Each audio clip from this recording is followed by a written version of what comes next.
Hello दोस्तों, स्वागत है आपका मेरे YouTube channel simple study with Asha tutorials में। तो दोस्तों, मैं आज आपके लिए लाया हूँ कक्षा 12 के मैथ का पहला चैप्टर जिसका नाम है संबंध एवं फलन। तो दोस्तों, मैं आज आपको बताने वाला हूँ संबंध एवं फलन के बारे में। हम लोग सबसे पहले बात करेंगे कि किसी भी संबंध को हम किस तरीके से स्वतुल्य, सममित और संक्रामक दिखाते हैं। तो दोस्तों, इस वीडियो के बाद आपको किसी भी टाइप का कोई परेशानी होने वाला नहीं है कि किस तरीके से हम किसी भी संबंध को हम स्वतुल्य, सममित या संक्रामक दिखाएंगे। तो चलिए दोस्तों, हम सबसे पहले बात करते हैं कि किसी संबंध को हम किस तरीके से स्वतुल्य दिखाएंगे। तो सबसे पहले हम लोग बात करते हैं स्वतुल्य की। तो देखिए दोस्तों, स्वतुल्य के लिए हमारे पास एक समुच्चय होना चाहिए। तो मान लेते हैं कि माना ए एक समुच्चय है। मान लेते हैं कि एक हमारे पास एक समुच्चय है तथा आर एक संबंध है।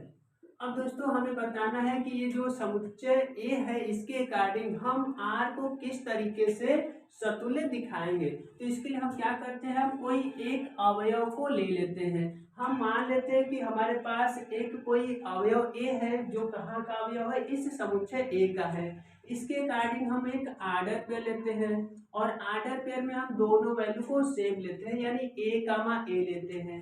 अगर ये आर्डर पेयर इस संबंध में उपस्थित होता है तो हम कहेंगे कि ये जो संबंध है वो क्या है, वह स्वतुल्य है। क्या कहेंगे, यानी हम कहेंगे कि ये जो संबंध आर है वो क्या कहलाएगा, स्वतुल्य कहलाएगा। जैसे मान लेते हैं कि हमारे पास एक समुच्चय ए है जिसमें अवयव 1 2 3 है। अब हम क्या करें, एक रिलेशन को डिफाइन करें।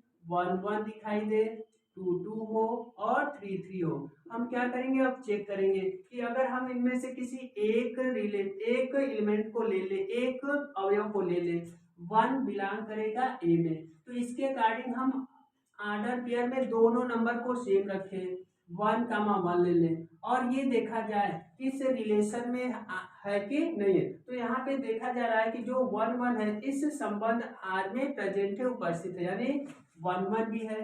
अगर हम दूसरा नंबर ले ले, 2 ले ले और 2 को लेकर के आर्डर पेयर बनाए, दोनों को सेम लेकर के, तो 2 2 भी उपस्थित है।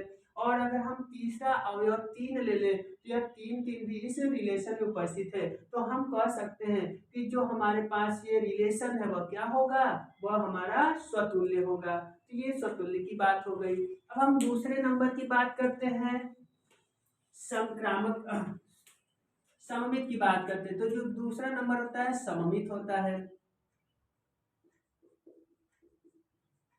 अब हम किसी भी समुच्चय को लेकर के किसी रिलेशन को या संबंध को किस तरीके से सममित दिखाएंगे। तो इसके लिए हम क्या करते हैं, किसी दो वैल्यू को ले लेते हैं। हम मान लेते हैं कि हमारे पास कोई दो नंबर ए और बी इस समुच्चय ए के अवयव है। अब हम क्या करते हैं, ए और बी को इस रिलेशन में दिखाते हैं और इसका अपोजिट करने पर अगर हम इसके आर्डर को चेंज कर दें, ए के स्थान पे बी लिख दे और बी के स्थान पे ए लिख दे, इसका मतलब ये हुआ बी कामा ए, और ये बी कामा ए भी इसी संबंध में उपस्थित होना चाहिए। अगर ये दोनों उसी रिलेशन में उपस्थित है तो हम कहेंगे कि ये जो संबंध है ये क्या होगा, यह सममित होगा। इसके लिए जैसे हम बात करते हैं, मान लेते हैं हमारे पास एक संबंध, एक सेट 1 2 3 है और हम एक दो अवयव ले लिए 1 कामा 2 और इसको ले करके हम आर्डर पेयर बनाए 1 कामा 2 और ये कहाँ पे होना चाहिए, इस रिलेशन यानी संबंध आर में होना चाहिए। अब हम इन वैल्यू को क्या करें, इंटरचेंज करें, ए के स्थान पे बी लिख दे, बी के स्थान पे मतलब 1 के स्थान पे 2 लिख दे, 2 के स्थान पे 1 लिख दे, तो क्या मिलेगा 2 कामा 1, ये भी उसी रिलेशन में होना चाहिए। अगर ये 2 कामा 1 भी उस रिलेशन में है, उस संबंध में है, तो हम कहेंगे कि जो संबंध है वह क्या होगा, सममित होगा। तीसरे पॉइंट की बात करते हैं। तो जो तीसरा पॉइंट होता है वो कहलाता है संक्रामक। अब संक्रामक के रूप हम कैसे दिखाएंगे, संक्रामक के लिए हमें 3 अवयव को लेना पड़ेगा। हम मान लेंगे कि एक अवयव ए है, दूसरा अवयव बी है, तीसरा अवयव सी है। कहाँ से लिया जाएगा? जो भी समुच्चय दिया रहेगा उससे लिया जाएगा, यानी ए कामा बी कामा सी इस समुच्चय ए का लिया जाएगा। अब हम क्या करेंगे, पहला और दूसरा अवयव का आर्डर पेयर बनाएंगे, ये उस संबंध में होना चाहिए। इसके बाद हम बी और सी को लेंगे, बी और सी उस संबंध का होना चाहिए। और इन दोनों की हेल्प से, इन दोनों की सहायता से, जो पहला वैल्यू है ए और जो दूसरे का दूसरी वैल्यू है सी, अगर ये भी उसी संबंध में हो जाए तो हम कहेंगे कि जो दिया गया समुच्चय है वो क्या कहलाएगा, वो जो समुच्चय के अकॉर्डिंग जो संबंध होगा वो संक्रामक कहलाएगा। तो ये तो हो गए किसी भी संबंध को किस तरीके से हम सतुल्य दिखाएंगे, किस तरीके से सममित दिखाएंगे, किस तरीके से संक्रामक दिखाएंगे। तो आइए हम लोग कुछ एग्जाम्पल से इसको हम लोग क्या करते हैं, वेरीफाई कराते हैं। तो आइए दोस्तों हम एग्जाम्पल से इसको हम देखते हैं। क्वेश्चन नंबर 1 है, निर्धारित कीजिए कि इनके संबंध स्वतुल्य, सममित एवं संक्रामक है कि नहीं है। तो हमारे पास एक समुच्चय दिया गया है और एक हमारे पास संबंध दिया गया है। इस समुच्चय से हमें क्या करना है, इस संबंध को सममित दिखाना है, संक्रामक दिखाना है और स्वतुल्य दिखाना है। तो सबसे पहले हम बात करेंगे इसके स्वतुल्य की। तो आइए दोस्तों हल देखते हैं। तो हल में हमारे पास समुच्चय है, समुच्चय A इजिकल टू, इसमें कौन कौन से एलिमेंट है, इसमें 1 है, 2 है, 3 है, 4 है और 14 है। और संबंध क्या है, संबंध R is equal to x comma y such that 3x minus y is equal to 0 है। पहले हम इस समुच्चय से हम क्या करें, इस रिलेशन को परिभाषित कर दे, यानी रिलेशन में कौन कौन से एलिमेंट आएंगे। सबसे पहले हम इन समुच्चय के अवयव को लेकर के इस संबंध में आने वाले सभी हम लोग आर्डर पेयर को लिख दें। तो दोस्तों सबसे पहले हम इस इक्वेशन को सॉल्व करेंगे। तो सॉल्व करने पे हमें मिलेगा y इजिकल टू 3x। अब हम क्या करेंगे, इस समुच्चय से हम 1 लेंगे, यानी x की वैल्यू 1 लेंगे तो 1, और जैसे ही हम x की वैल्यू 1 लेंगे और यहाँ पे y इक्वल टू 3x में x के प्लेस पे हम 1 रखते हैं तो हमें y की वैल्यू मिलेगा 3। तो पहला आर्डर पेयर हो जाएगा 1 कामा 3। अगर हम इसकी वैल्यू 2 लेते हैं, x की वैल्यू 2 लेते हैं तो y की वैल्यू मिलेगा 6। y की वैल्यू अगर x की वैल्यू अगर हम 3 लेते हैं तो y की वैल्यू मिलेगा 9। अगर हम x की वैल्यू 4 लेते हैं तो y की वैल्यू मिलेगा 12। अगर हम x की वैल्यू 5 लेते हैं तो उसके अकॉर्डिंग हमें मिलेगा y की वैल्यू 15, जो कि 15 क्या है, इस समुच्चय A का कोई भी एलिमेंट नहीं है। तो हम x की वैल्यू को 5, 6, 7, 8 नहीं ले सकते, क्योंकि अगर हम लेते हैं तो उसकी वैल्यू ये 14 से बड़ी हो जाएगी, जो कि इस समुच्चय का अवयव नहीं होगा। तो हमारा जो आर्डर पेयर होगा इसी पे क्या हो जाएगा, स्टॉप हो जाएगा। तो हमने इस समुच्चय की सहायता से इस रिलेशन को क्या कर दिया, परिभाषित कर दिया। अब हमें देखना है कि ये जो संबंध है यह स्वतुल्य है कि नहीं, संक्रामक है कि नहीं और सममित है कि नहीं। तो सबसे पहले हम बात करेंगे स्वतुल्य की। तो आइए देखते हैं स्वतुल्य कैसे होगा। हम इनमें से किसी एक वैल्यू को ले ले, सपोज कर लेते हैं हमने 1 को ले लिया। अब इसका आर्डर पेयर बनाएंगे, मीन्स 1 कामा 1 लेंगे। अब 1 कामा 1 हमको देखना है इस संबंध में है कि नहीं है। तो यहाँ पे देखिए 1 कामा 1 इस संबंध में कहीं पर भी दिखाई नहीं दे रहा है। जब इस 1 कामा 1 ये संबंध R में नहीं है तो अब लिखेंगे 1 comma 1 does not belong to R, यानी कि 1 कामा 1 इस रिलेशन में नहीं है। जब यह इस रिलेशन में नहीं है अतः यह स्वतुल्य नहीं है, अतः यह स्वतुल्य नहीं है। यानी हमने स्वतुल्य की बात कर दिया कि जो 1 कामा 1 है इस संबंध में नहीं है। दूसरा हम बात करते हैं सममित की। सममित की हम क्या करेंगे, इनमें से किसी एक वैल्यू को ले लेंगे। सपोज करेंगे कि 1 कामा 3 इस संबंध में है, 1 कामा 3 इस संबंध में है। अब हम इनके आर्डर को क्या कर दे, अपोजिट कर दे, यानी 1 के प्लेस पे 3 रख दे और 3 के प्लेस पे 1 रख दे। तो क्या मिलेगा 3 कामा 1। अब आप ये देखिए कि 3,1 क्या इस संबंध का कोई एलिमेंट है? देखिए नहीं है, यानी 3,1 इस रिलेशन में नहीं है, तो 3,1 does not belong to R. जब 3,1 इसमें नहीं है, अतः यह सममित नहीं है, अतः यह सममित नहीं है। अब हम तीसरे नंबर पे आते हैं। जो तीसरा पॉइंट है वो है संक्रामक। अब संक्रामक के लिए हम क्या करेंगे? संक्रामक के लिए 1,3 ले लेते हैं। इसके बाद एक और पेयर हम लेंगे, और वो पेयर लेंगे जो 3 से स्टार्ट हो, यानी पहला हमने पेयर लिया 1,3। अब आपको दूसरा पेयर ऐसा सिलेक्ट करना है जो 3 से स्टार्ट हो, 3 से स्टार्ट हो। तो दोस्तों पहला 1,3 है, दूसरा 2,6 है, और तीसरा क्या है 3,9 है। तो हमें दूसरी जो वैल्यू लेनी है वो 3 से ही स्टार्ट होना चाहिए, क्योंकि जो फार्मूला है, जो डिफिनीशन है, A, B और दूसरा B, C लिया जाता है। तो उसके अकॉर्डिंग हमें 1,3 और 3 से प्रारंभ होने वाली संख्या को लेना पड़ेगा।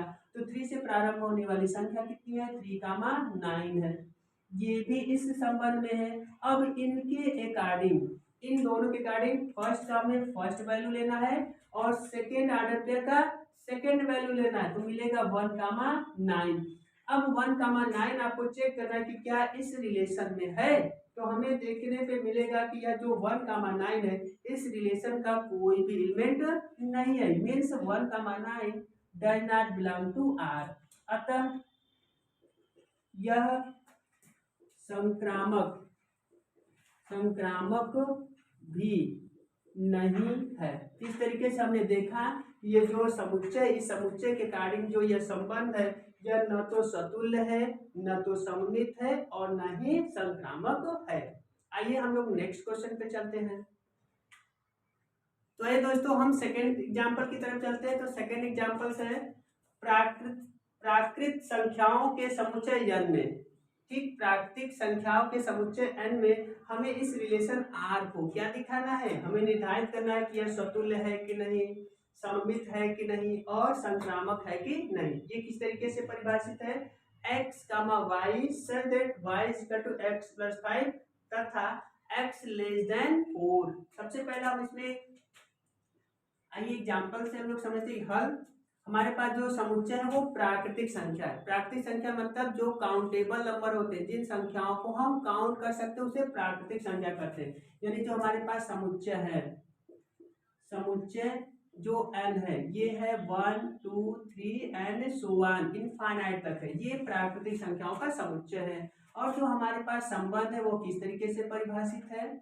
x, y such that y is equal to x plus 5 तथा जो x की वैल्यू है 4 से लेस देन है, यानी x लेस देन 4। यानी हमें x वैल्यू केवल 1 लेना है, 2 लेना है और 3 लेना है, क्योंकि यहाँ पे क्या है, शर्त बाउंडेड कर दिया है कि जो आपको x की वैल्यू लेना है उसकी वैल्यू 4 से लेस लेना है, यानी आपको वाली 1 लेना होगा, 2 लेना होगा और 3 लेना होगा। अब इस x वैल्यू 1 2 3 के अकॉर्डिंग हम क्या करेंगे? अपने इस रिलेशन को पहले हम लोग परिभाषित करेंगे। तो क्या होगा परिभाषित के लिए? सबसे पहले अगर हम x की वैल्यू 1 लेते हैं तो इस फंक्शन में, इस समीकरण में हम x के स्थान पे 1 लेंगे, तो जैसे ही 1 लेंगे y की वैल्यू कितना मिलेगा? 6 मिलेगा। अगर हम x की वैल्यू 2 लेते हैं तो y की वैल्यू 7 मिलेगा। अगर हम x की वैल्यू 3 लेते हैं तो y की वैल्यू 8 मिलेगा। इस तरीके से हमने इस रिलेशन को, संबंध को परिभाषित कर दिया। अब हमें चेक करना है कि यह स्वतुल्य है कि नहीं। तो आइए हम लोग सतुल्य की बात करते हैं। तो सतुल्य में अगर हम किसी एक नंबर को इस समुच्चय से लेते हैं, यानी नेचुरल नंबर से ले लेते हैं, 1 बिलोंग टू नेचुरल नंबर। अब हम इस 1 को लेकर के क्या बनाएंगे? ऑर्डर पेयर बनाएंगे 1,1। और इस रिलेशन में, इस संबंध में देखेंगे कि 1,1 है कि नहीं है। तो यहाँ पे देख लीजिए 1,6 है, 2,7 है और 3,8 है। 1,1 नहीं है, यानी 1,1 does not belong to R. अतः यह स्वतुल्य नहीं है, अतः स्वतुल्य नहीं है। दूसरे पॉइंट पे हम बात करते हैं। जो दूसरा पॉइंट आपका होगा सममित सममित की बात करते हैं तो हम क्या करेंगे, इस रिलेशन में से किसी एक ऑर्डर पेयर को लेंगे। तो हमने ले लिया 1,6 ऑर्डर पेयर रिलेशन से। अब हम क्या करेंगे, इसका अपोजिट करेंगे, यानी 1 के प्लेस पे 6 रखेंगे और 6 के प्लेस पे 1 रखेंगे। तो हमें मिलेगा 6,1। अब आप ये चेक करेंगे कि 6,1 क्या इस रिलेशन में है। तो यहाँ पे देखने से कंफर्म हो जाएगा कि 6,1 क्या है, इस रिलेशन में नहीं है, यानी 6,1 does not belong to R. जब इस रिलेशन में नहीं है, अतः यह सममित नहीं है, नहीं है। थर्ड पॉइंट की बात करते हैं, संक्रामक। चलिए, संक्रामक के लिए हम क्या करेंगे, पहले अवयव को ले लेंगे, पहले ऑर्डर पेयर को 1,6 बिलोंग किया आर।